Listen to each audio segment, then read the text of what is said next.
Welcome to the SCM Podcast, business advice and tips with expert guest interviews and with hostess Latrice Carter, every Tuesday at 7 p.m. Central Standard Time.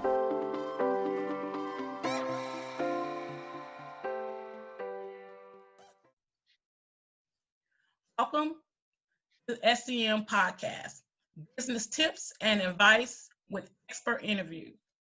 I am Latrice Carter, CEO of Sisters Creative Media, also known as SCM, a boutique media consultancy company. This week kicks off our new podcast with guest expert Marcie Hill. She is a writer, blogger, trainer, and author.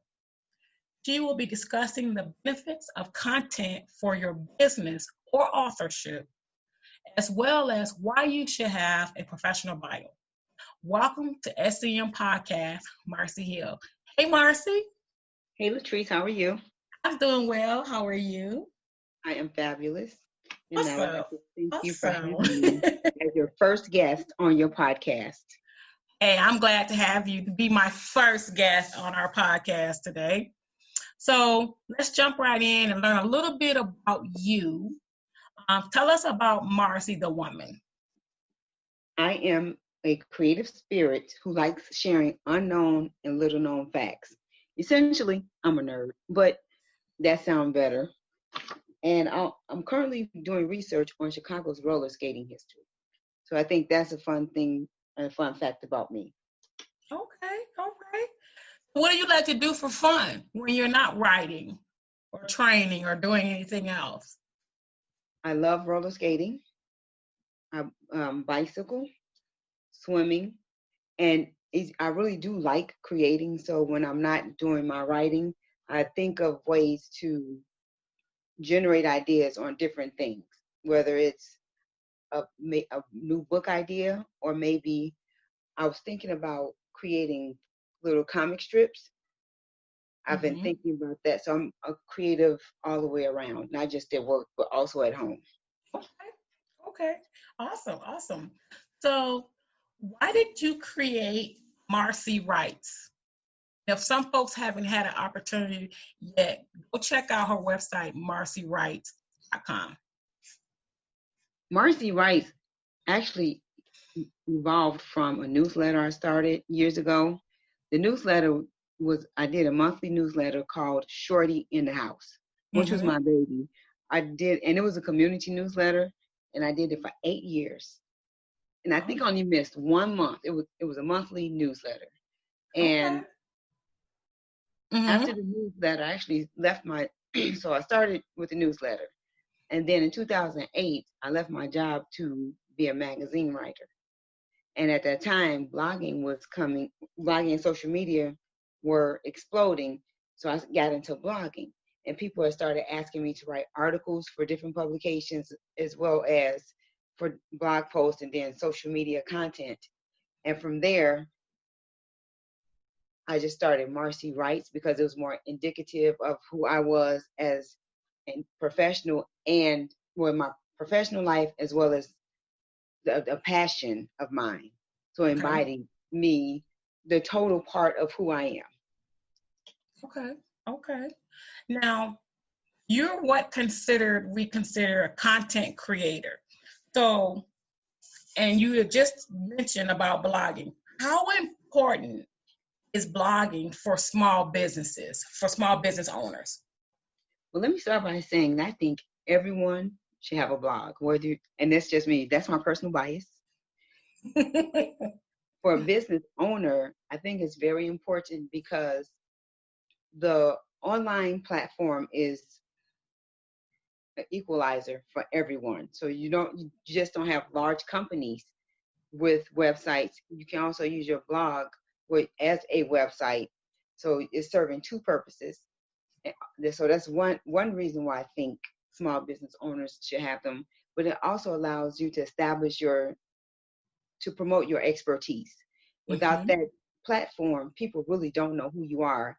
And even with word of mouth, which is great, people still would like to find you online. And your blog helps people to build more trust in hiring you for the services they need. Okay. Okay. I agree with that too. I agree with that. So, with that being said, for a startup company, what can blogging do for that brand new company? And can you elaborate a little bit? Well, as I stated in the previous answer, it allows people to get to know you and your company, because anybody can pass out a business card, and I don't even know if people still use business cards today, but if they pass out a business card and say, I'm ABC company, well, people are going to look online to find you. And if you have no presence at all, they will be hesitant to contact you, even though they may know someone who knows you, which is good. But how can I find out more about you and your company? And that's one of the reasons why I personally feel like small business or anybody who's just starting should at least have a contact page and about me and services, whatever it is. And it doesn't have to be fancy. It doesn't have to be expensive. You need an online presence. Absolutely. Absolutely. Being an author yourself, how can authors take added value or benefit from blogging? Blogging is greatly beneficial for authors for several reasons. First of all, is establishing their online presence again. So authors can set up, there's a word I'm looking for, they can set up their bookstores on their websites. Yeah, it's great to have, everybody may not go to Amazon to look for you. They may not go to the other online bookstores to look for you. So even if they come to your site, they may read about you and then say, hey, I like this person. Let me check out their books. And they may buy it, repurchase it from there, just from that one visit to your website. So that's another reason why they should have blogs. But also, they have, as an author, you need some place to generate ideas, right? And you may write a blog post about something, and it could become your next book or your next article for whatever it is you're writing for. So there are a bunch of benefits for blogging, benefits of blogging for authors. However, those are just a few main ones that come to mind right now. Okay. So, what are the key elements to a great blog post? There are several, but the 4 or 5 things I want to point out. First is your post title, because you go to some websites and you may just read the blog post just because of the title. However, make sure the content you write is relevant to that title, because some people write titles to draw you in, and then you start reading and the article has nothing to do with that title, and you're disappointed. So to make sure you have a cool post title, but then the content is relevant to that title. Another thing you can have is an image, relevant image, because a lot of you might go to some sites and you may not see an image, but imagery draws you in, and that's really important. I feel like that's the second most important thing you should have on your blog post. And then you have your body, the body of your blog post. As I stated earlier, and I didn't say it correctly, your body should be relevant to the post title. And then you should have a call to action, because a lot of people don't include those. And a call to action may just be subscribe to my newsletter. Please leave comments in the box below. Check out, or you can actually send them link if you are an author or even a small business owner and you have what is that? You have your store on your site, or you have a page where people can purchase a link to purchase your services. You can actually put a link at the bottom to lead people to that site, to give them, hopefully lure them to purchase from you whether it's your book or service or another product. And the last thing a lot of people don't include is a good conclusion, because some articles just cut off and you just feel like left hanging. Yeah, you're hanging. So make sure you have a good conclusion, but even if it's not a conclusion, ask a question. Mm-hmm. And that could be your conclusion. And those are the elements, I think the 5 major elements of a good blog post. Okay, that's good. That's good. Now, it's not just about writing that blog post, because there's something that you have to do after you write say you write this great blog post. Okay, it's posted on your website. What are some of the tips that you can give for those who are blogging? Like after they post their blog, what should they do next? What would you say is best practice after you've posted your blog on your blog or your website? What's best practice after you've done that, so you can get people to your website? Promote, and you promote by every means necessary. And promoting your blog post is as important as writing it and publishing it, because if it's not promoted, nobody will know it's there. Mm-hmm. And you have several tools you can use to promote your blog post.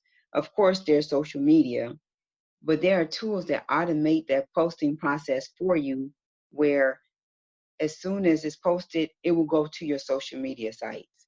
They have some set up where you can schedule the post to be published on different sites at different times. Mm-hmm. Which means you don't always have to do the promotion yourself, which is cool. And then you can also put the name of your blog post in your signature line in your email. A lot of people don't think about that, but that's a hidden spot for different articles. And one last place I think is really cool is a newsletter. Okay. And newsletters can be time consuming depending on how often you write and will publish them and publish them and send them out. However, they do have it where once you create a blog post, you can create, some platforms allow you to like automatically create newsletters that are sent out to people at a time that you schedule it. So promotion is as important as publishing that blog post. That's key. I hope everybody heard that. After you post your blog, you got to promote. And you touched on newsletter. I've ran across a couple businesses as well as authors who don't have a newsletter. From your experience, should a business or an author have a newsletter? Can you give some advice as to key elements your newsletter should have? I say yes, have a newsletter, but your posting schedule will depend on your goals. Mm-hmm. Some people, like, if depending on the organization or the individual, some people post every week. Mm-hmm. I have a young lady, I receive a newsletter every week, but she calls hers a newsletter, and she actually gives useful content. Okay. Some people post monthly, and some people post quarterly or on every other month.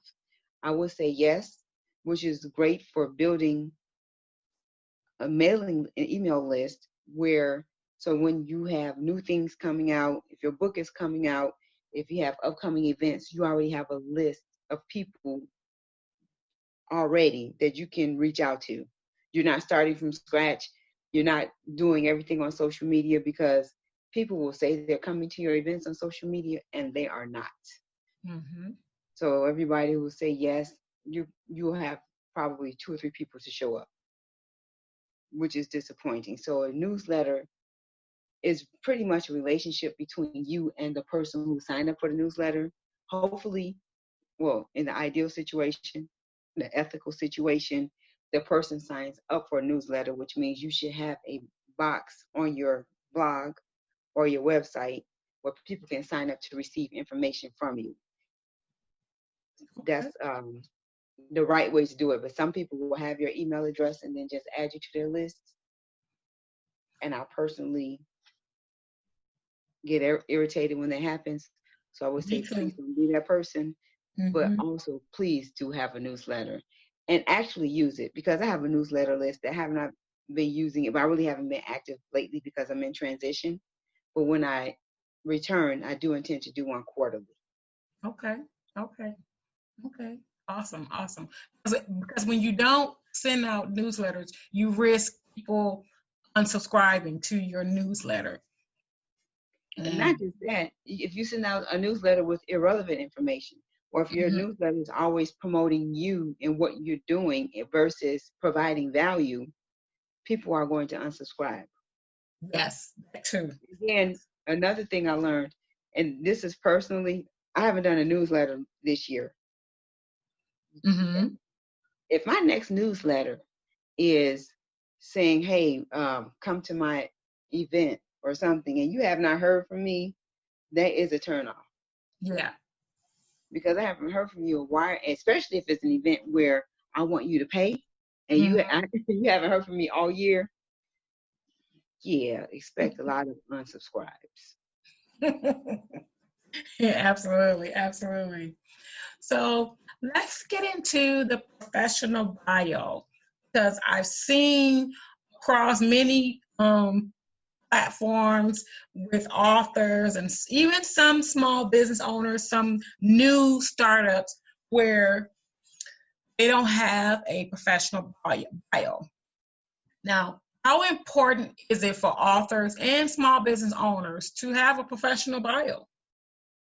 I think, like blogs, I think everybody should have a professional bio for at least a shell of one, because a bio tells people who you are professionally. And a lot of people, wait a minute, it tells people who you are professionally in an informal manner, if that makes sense. Because if you have a resume, your resume is a list of things of what you've done, and it's so formal, and there's a place for that. But also for bios, your bio is your story. So you can include what you want. You can have a bio for everything that you do. So for instance, you're a professional, you have a professional at work. So you have a bio just for work, right? But then you have your sister's creative media. You have a bio just for that. And you can have a bio that blends both or not. So it's your story, and you can tell it the way you want. Absolutely. Are there benefits to having a professional bio? Yes, the main benefit of a professional bio is letting people know who you are. And I feel like it's telling your story your way, because as a writer, I can tell your story in the profile piece, right? And it'll be nice. However, with the bio, and when I say your story your way, you're giving me, because I do write bios, you're giving me your information, and we are putting we're putting you on paper. So I'm using you as an example again. So you have your sister's creative media, and you have several arms to SCM, right? But if all you want to do was share about your podcast and the creative side of the podcast, we can write a story just about the creative side of the podcast. Or we can do it as the CEO of SCM and write about every aspect of it. So it's cool. I enjoy it. So that's one of the biggest benefits. But it also allows the people, you can include personal information. Well, it's personal, but not personal. Because some people say, well, I'm a cat mom, or I have 3 grandkids, and you can include that, and it's okay, because it lets people know you're human, and this is who you are. Okay. That's the main benefit of a professional bio. Okay. Cool. Now, being a content creator, you offer services. What services do Marcie Wright offer? Okay, I write articles, blog posts, and ebooks for people. I have actually written 7 books. 2 of them were published, 5 are ebooks. So I write ebooks for companies and individuals, newsletters, and also help people with their PowerPoint presentations and professional bios. Okay, awesome, awesome. What are the benefits to working with you as a content creator? Well, the first thing is we are going to sit down together and brainstorm exactly what you want. Like, what is your goal, your overall goal? And then I like to think that I'm your partner in creativity. So after we get the general idea together, we'll create outlines, and then I'll write the content. But I really, really need you to partner with me to let me know exactly what your expectation is. And then after I do the once I finish the work, and I'm really anal when I do the work, because I need to know that it is right, and I need to know that you like it. So that's one thing I'm not doing a half-baked job. And then I like to, depending on the project, we will have some visuals. And then hopefully the visuals will be fun and give the project more personality. And then what else is it working with me? I like to think it's over communication. And then every now and then, which is probably not a good thing, an expletive might come out, but hopefully it's good timing. So I like to add humor to what we do. But when I use my expletive, it's to lighten whatever is happening, not because of the project. But I try to keep those to 1 or 2. So how can our listeners connect with you to learn more about your services? They can reach me at Marcie Writes, which is www.marciewrites.com. They can also find me on Twitter at Marcie_Hill and on LinkedIn. Search Marcie Hill. Awesome. And guys, we'll also post Marcie's website information on our social media as well, so that you can be able to go and check her out. Now, business tips and advice. So, what would you like people to take away from this call today? 1, have a blog. 2, have a professional bio. And 3, content. Just know that we are in a content economy right now. So everything we do is about content. So be open to different styles, different types of media, and just have fun with creating it. Everything is subject to criticism. Don't allow that to stop you from creating content.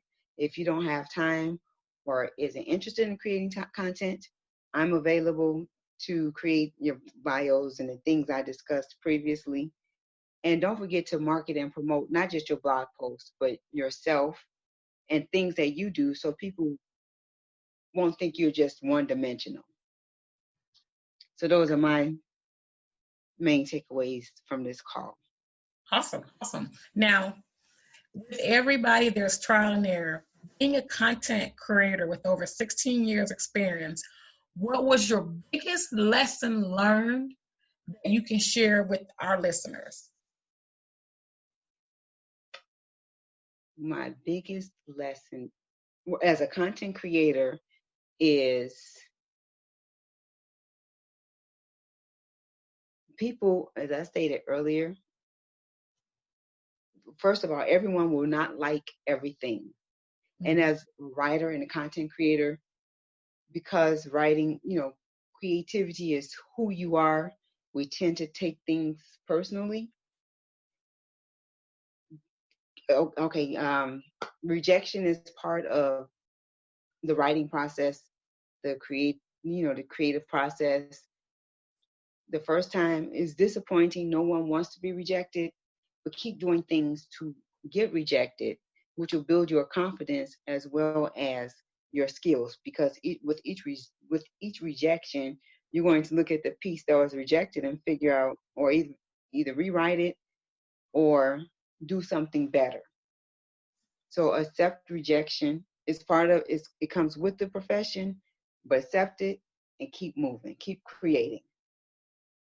Okay, that's what I'm talking about. Thank you so much, Marcie, for being our guest expert on SEM podcast today. Oh, thank you for having me, Latrice. Oh, you're so welcome. And everyone, please make sure you visit her website, marciewrites.com, and check out her services. Just to give you guys a little tip, she does write. She is one of our senior writers at Sisters Place magazine. So she's very good at what she does. She works very hard. She does like for her stuff to have personality and click. She is a fun person to work with. So check her out. Need help with your bios, newsletters, articles, blog posts, content. She is your go-to girl. Thank you so much, Latrice. Oh, you are so welcome, Marcie. So check us out every week right here, SEM Podcast, every Tuesday night at 7 p.m. Central Standard Time, right here with me and whoever my special guest is for all areas of topics from digital media, podcasting, promotions, marketing, you name it. We will have all the guest experts right here on Thanks for listening to the show today. Be sure to tune in each week to hear interviews from business experts in the industry. Follow SCM on your favorite streaming channel, Apple, Spotify, YouTube, or Google. Don't forget to follow Sisters Creative Media on all social media platforms to learn more about us.